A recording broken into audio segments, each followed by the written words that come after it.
Hello.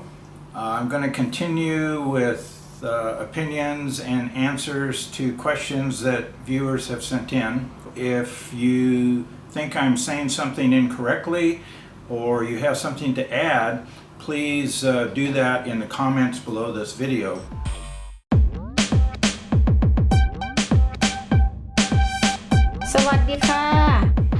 How do you feel that Thai's interaction with foreigners is now that you have become accustomed to their ways and replies?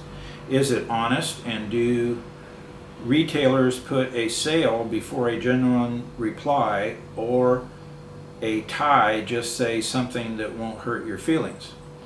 Well, first of all, you have to be aware of scams here, especially if you're a Farang.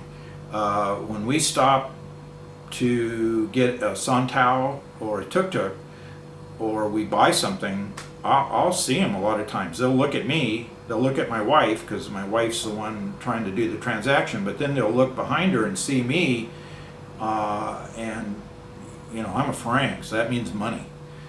So after a while, you kind of learn what things cost. You know how much. If we go to Airport Plaza or we go to Maya Plaza, I know it's about 100 baht to Airport Plaza in a tuk-tuk, and it's about 120 is a fair price to Maya Mall, because it's a little farther away, up off of Niemenheimen in the northwest corner of the old city, outside the moat. And with santaos, it should be 20 baht a piece, maybe 30 baht.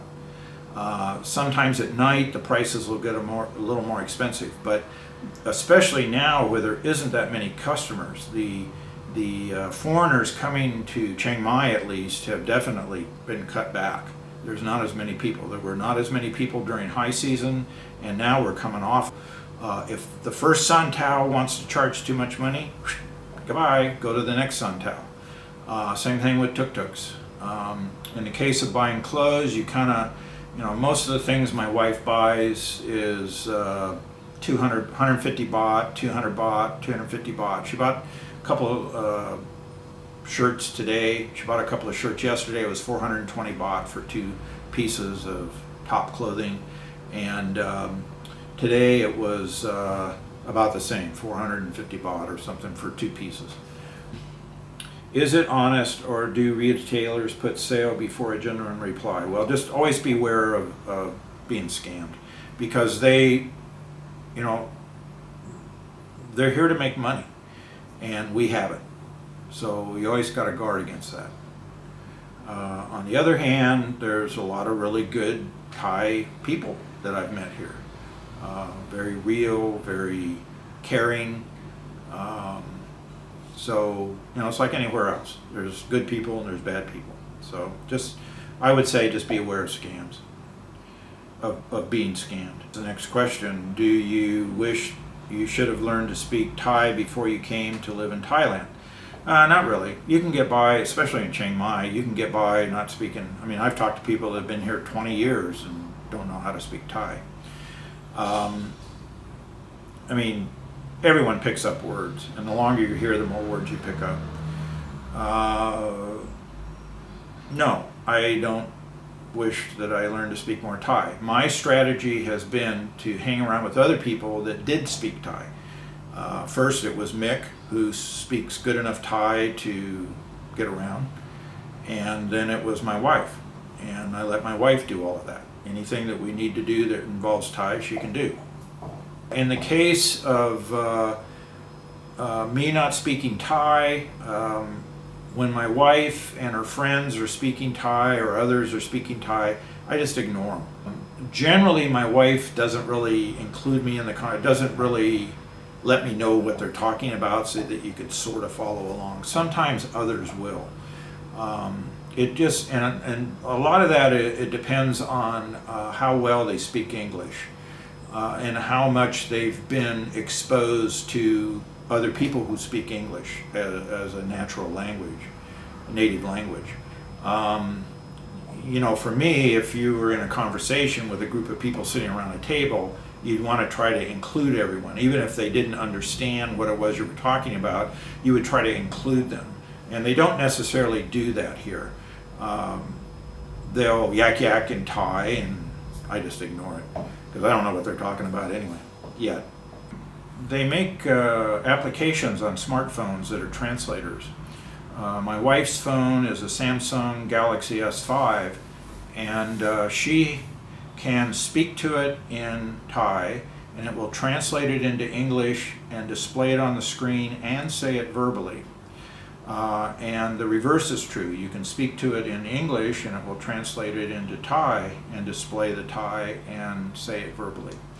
It works for short sentences, and it's not always that good at sentence structure in the case of English, but it is enough to where you can communicate with someone. So using an electronic translator is certainly possible. And in a bigger city like this, I live in Chiang Mai, in the bigger cities, a lot of people speak English, or at least enough English to get by. But you do run into people that don't speak English, and then you got a problem. So you have to figure out, do a lot of pointing, and sometimes you just have to walk away because it just doesn't work, or ask someone else.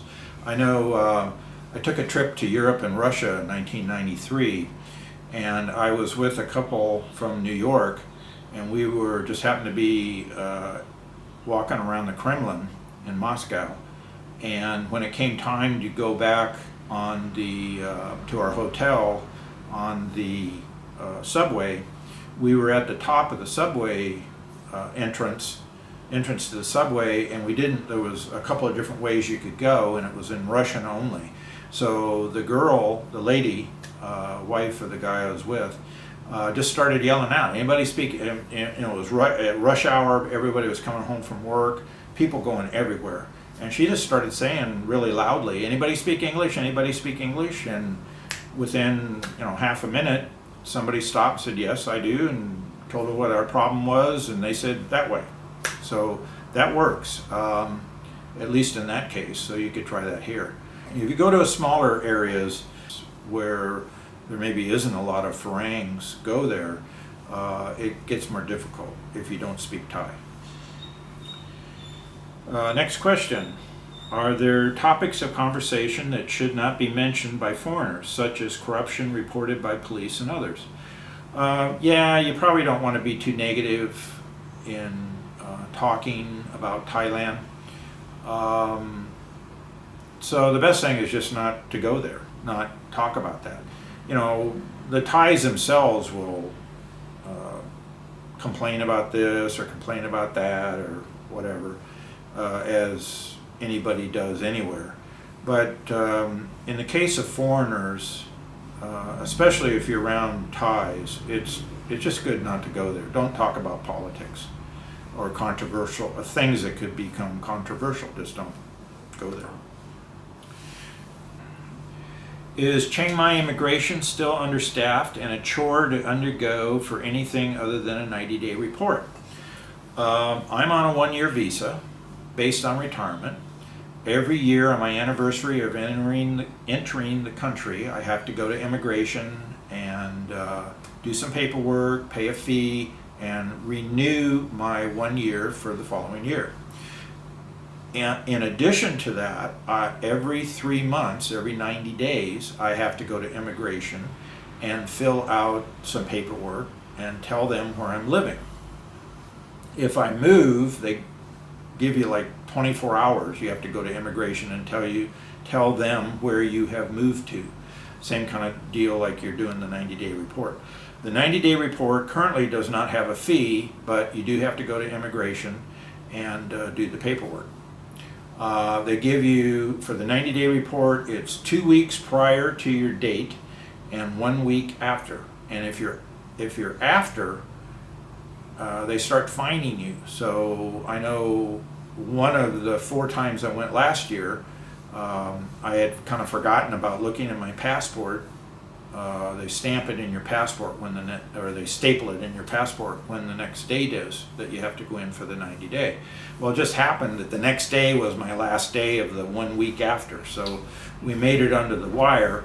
But you don't want to forget, because they start finding you. And then now they have new laws that if you overstay your visa by 90 days and you turn, two different things, if you turn yourself in or if they figure it out and arrest you. So it's cheaper if you turn yourself in, if you know you've made a mistake and you turn yourself in. But if it's over 90 days that you're beyond the visa, you've overstayed your visa by more than 90 days, it can get it starts getting expensive, and you get barred from re-entering the country. They make you leave and you get barred from re-entering the country. The more you have overstayed, the longer the period of time that you've overstayed your visa, the worse it gets. Up to like 10 years having to stay outside the country. If you're arrested or picked up for some reason and they realize that you've overstayed your visa, it's a worse penalty, higher penalty. So anyway, you don't want to do that. So they have a new immigration now. It's Promida or Promida, or I don't know, it's hard to pronounce. It's further away, so it's a bigger pain in the rear for me here at Smith. Once we get into our new house where my wife can drive, then it will be easier. Right now, the tuk-tuk ride out there is like $500, 500 baht out and back, because and they have to wait for you while you're being processed. So it's more difficult to get out there. Immigration used to be over by the airport, between Airport Plaza Mall and the airport, and it was really easy to get to. You could take a sun towel, 20 baht a piece, each way. So I had kind of gotten used to the old one. It'd take a couple of hours. We wouldn't necessarily get there at the break of dawn. I know some people go very, very early and stand in line and blah, blah, blah. So last year, maybe I was just lucky. It was always, they waste half a day, but, and then one time we went in the morning and they'd already allotted all the morning billets, so they had us come back at 1 o'clock, and we got help then. So I haven't had a big problem. Now, I've only had to go to the new one once so far, and that was in January. My date, I think, was January 10th, and I didn't want to push it. So, my drop dead date, my 1 week after the date stapled in my passport, was January 10th. So it was like on a Monday, and so I went on Thursday because it was just after the first of the year, so I knew that they probably have a lot of backup after the new year, and which was true. We weren't doing anything Wednesday afternoon. I said, well, let's call up our buddy tuk-tuk driver and we'll go out there. And they had already given out 200 90-day report slots for that day, and they were done. We got there about noon. But we filled out the paperwork, we did the copies, and we're all ready to come back the next morning. So the next morning, I think we got up at 7. No, I think we got out there at 7. Got up at 6. So anyway, we were there early in the morning. I was number 20. I got the number they give out numbers. I got number 21, I think. And by the time they get there about 8:30 and start giving out the numbers, and then at 9 o'clock they start taking the people, or maybe it's 9:30. I don't really exactly remember, but in any event, when you look behind me, there's like 200 people behind me in line. So you don't necessarily have to get there at the crack of dawn, but you probably, at least in that particular case, had to get there earlier. Now I have to go again. My next date is April 4 or 5, I believe. So I'll know more how the new immigration office is going. It doesn't seem to have any more staff.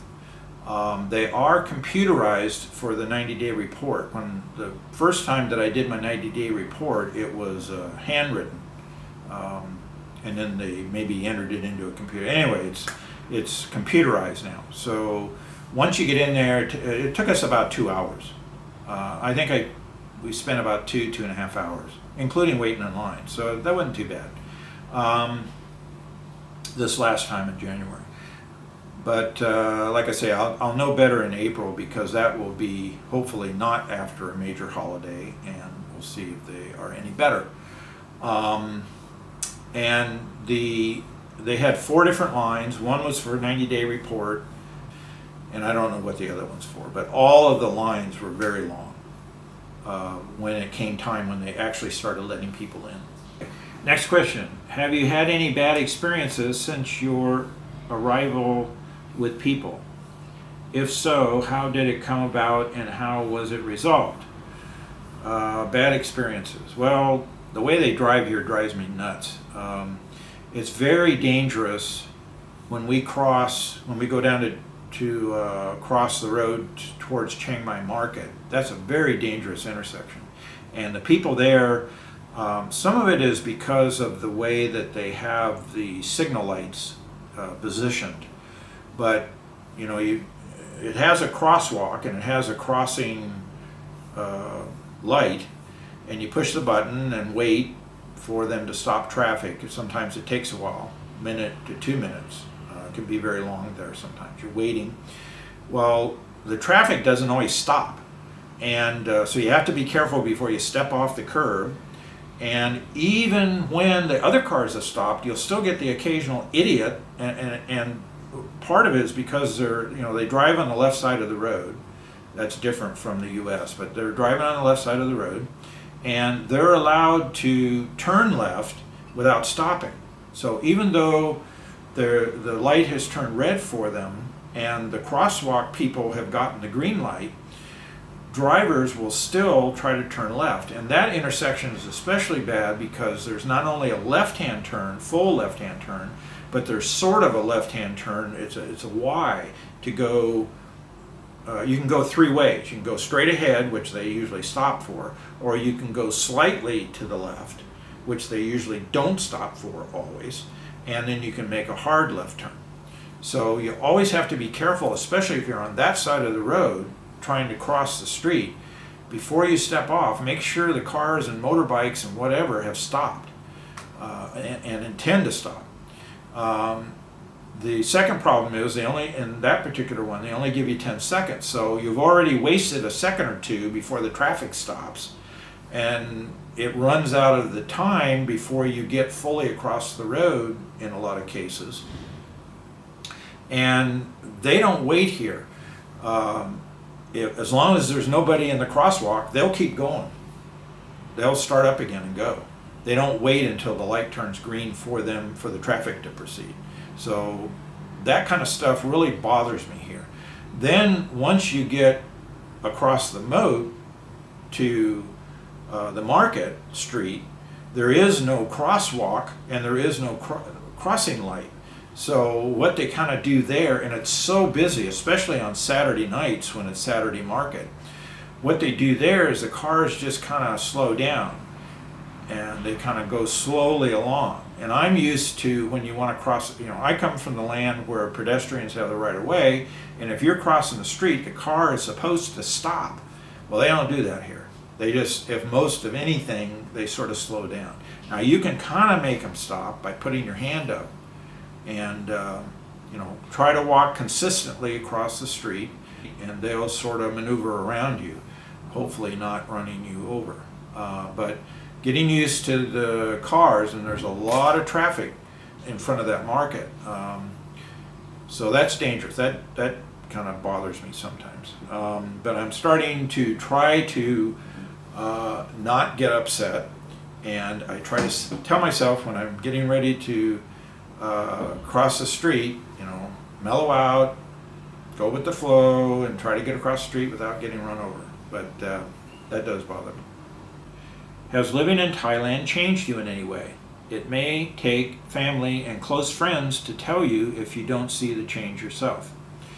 I don't know. My wife says that I'm different from when we first met. I say to her that she's different from when we first met. I don't know. Life goes on. I'm in a foreign land. different culture. Some things are good, some things aren't so good. You just got to kind of go with the flow. Yes, it's hot here, there's mosquitoes, but you learn to deal with those. You wear short pants, you wear either no socks and sandals, or something comfortable for sure, because in our case, currently, we do a lot of walking. In the case of mosquitoes, I've just gotten used to when I get up in the morning, I put on mosquito cream on my legs. I put Vaseline Intensive Care or hand lotion on my legs first, and arms, and then I put on a layer of mosquito repellent. I just do that automatically. And then when I go out at night, I put on another round of mosquito repellent. I also carry with me the spray. They sell them at 7 and many other places, stores. This is the pink kind. I don't know why the pink kind is supposed to be better, but I was told when I first came here, get the pink kind. So I always get the pink kind of spray. I carry this with me in case I need, sometimes my wife wants to put on some repellent. You can also use Tiger Balm, the ointment stuff. Tiger Balm works really good. And if you get bit, put Tiger Balm on it after you've gotten bit. It helps it not become such a bad bite. Or at least it seems that way. But they make the spray, this is a spray bottle, various sizes, and they make a cream, also pink. And why pink? I don't know. There's pink and yellow, and there's other brands. So you kind of find solutions to the problems here. When it starts, like now, it's starting to get hot. It's certainly been hot the last week, 2 weeks maybe. And for the next 2 weeks, no rain and hot or hotter. Around 100 to next week, maybe 102, as hot as 102. And around 35 to 40% humidity. So you just kind of get used to dealing with it. It's one of the drawbacks. And like right now, I have the air conditioner, I have the blinds open so that you can see me doing the video, but I have the air conditioner on low, and I have the fan. It's a floor fan that revolves, so it sprays the room also on low. Is customer service better or worse than most Western countries? It depends on where you go. Customer service, there isn't a lot of customer service here on one hand. On the other hand, you'll hit places like, we had, my wife has a laptop computer, and she lost the power cord. It's an Acer, and it just happens that there's an Acer parts store and maintenance store just up from Chiang Mai Market. So we went there, very good customer service. Amway, very good customer service. Other places, very personable, very good customer service. On the other hand, there's places where they don't really give a crap about you. It kind of depends. Customer service is a concept that's not overly prevalent here, I guess is a good way to answer that. So, and it's kind of like everywhere else. There's sometimes good customer service, sometimes not good customer service. Like we were having a couple of weeks ago, 3 weeks ago or so, there's a restaurant called Dash, very good restaurant. It's run by a guy, he's part Thai and grew up in the United States. He speaks Thai, English, and Chinese, so they get a lot of Chinese tourists in there. It's a little upscale restaurant, but very good. It's on where Soy 1 and Soy 2 come together, over by where we go a lot. Anyway, Dash restaurant, very good food. So we went there, myself, my wife, and my younger daughter. We had sat down for dinner, and my daughter, and they have the usual table stuff, salt and pepper and napkins, toothpicks, that kind of stuff, on the table. And my daughter was looking at the salt. She didn't exactly know what it was and was asking, is this sugar? And I said, no, it's salt. And we noticed some black specks in it. It was a clear bottle, or clear container of salt. And we looked closer at that, and it was ants. Ants had gotten into the salt. So I called our server, lady server, over, and I said, there's some ants in the salt. I don't use salt. I quit using table salt decades ago. But so the server took the salt and pepper, went over, and I watched her, went over to the side where they had the setups. She put the one with the ants back with the other setups and got two other ones and brought them back and put them on our table. And so they were very busy. When the owner walked by, I caught him, and I said, I told him the story that we had salt and it looked like it had some ants in it, and we had told our server, and the server just put them over there, meaning that the next person that's given to is going to get salt with ants in it.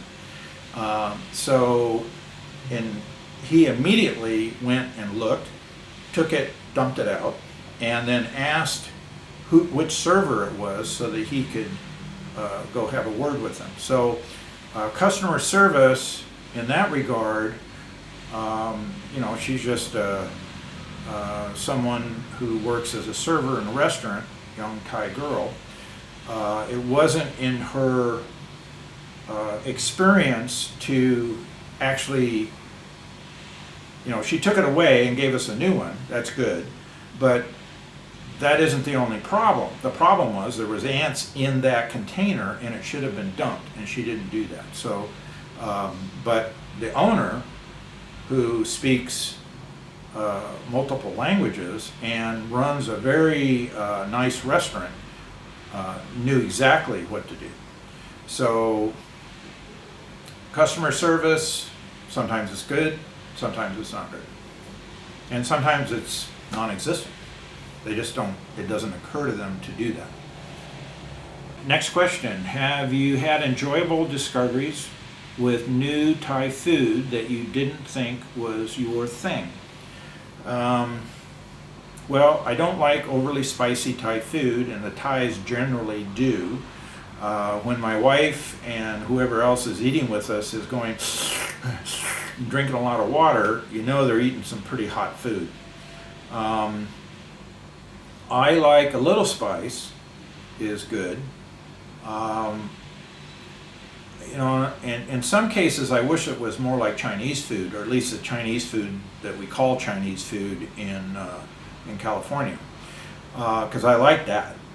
Thai food, it's okay. You're going to have rice, usually white rice, on the side, and you're going to have some kind of a meat or some kind of a dish to go with the rice, and the dish will have vegetables and a sauce, and will be some varying degrees of spiciness. And you can ask the server, I don't want spice, or I want a little bit of spice.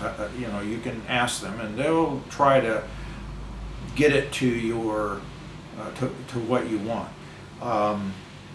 And then they will have meat. Now, generally, they don't have cuts of meat here. The Farang food will have cuts of meat, or hamburger, or chicken sandwich, or last night I had a grilled chicken, breast of chicken, so that was a nice, and it was cooked very well, so a very nice piece of chicken. But usually, if you're getting the Thai food, it's small bits of meat, pork or chicken, that's mu or gai, and or shrimp, seafood, shrimp, fish, squid, and bits of meat mixed in with the vegetables and the sauce on one side of your plate, and on the other side will just be a mold of white rice, and when you eat it, you mix the two together. Some dishes, Thai dishes, I really enjoy. Like I say, I only go to restaurants where I've eaten before and I kind of like the food, and I sort of order the same things all the time. I don't experiment much with new restaurants, only on occasion. because I don't want to get sick. Um, so, is there things that I've discovered here? Yeah, the food's different. Um, you can go to McDonald's and you can go to Subway and you can go to Burger King and you can go to Pizza Hut and get pretty much the same as what they serve in the States, at about the same price. Less the sales tax, and in the case of service, you don't have to tip and there's no sales tax, usually. Um, so, sometimes I don't want to have Thai food. Sometimes I don't want to have rice. You can also get fried rice with all that stuff mixed into the rice. Um, so, my wife, on the other hand, likes that. She grew up, that's what she grew up eating. So to go and have Farang food, or to go to a restaurant that is mainly catering to Farangs, but they offer a few Thai dishes, but they're not very good, that doesn't always work for us. So I have to, we try to pick places where we both like to eat, or if we'll go to one place where it's more my kind of food, the next time we'll go to some other place where it's more her kind of food. Now, in the case of Thai food, it's generally cheaper. In the case of Farang food, it's generally more expensive. And then, like I say, if you go to the Americanized or Westernized restaurants, it's going to be a lot more expensive. It's going to be almost what you pay elsewhere, and you're going to get the same kind of stuff. Sometimes, like if we go to Night Bazaar, there's a place there on Monday nights that has open mic. It's called Boy Blues. It's on the smaller side. Night Bazaar is in two pieces. There's a large piece, and then a few, like 2 blocks away, there's a smaller piece or a smaller area of selling stuff. And Boy Blues is in the smaller area upstairs. And on Monday nights, about 9:30, they have an open mic. So mostly Farangs, but people come in and they can do a couple of songs. If you play guitar, if you play the drums, whatever. And sometimes it's pretty good. So we'll go there sometimes, or if we're just out in that area.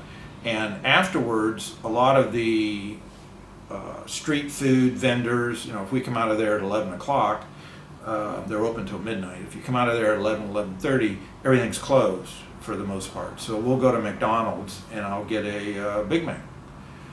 And tastes very good, but it's also expensive. And I always feel bad about going to a Western food place, especially the fast food places, because you're in Thailand. Why eat fast food? You could have stayed at home and had McDonald's. So anyway, but I do like Subway. I used to eat at Subway a lot at home, and you can do that here.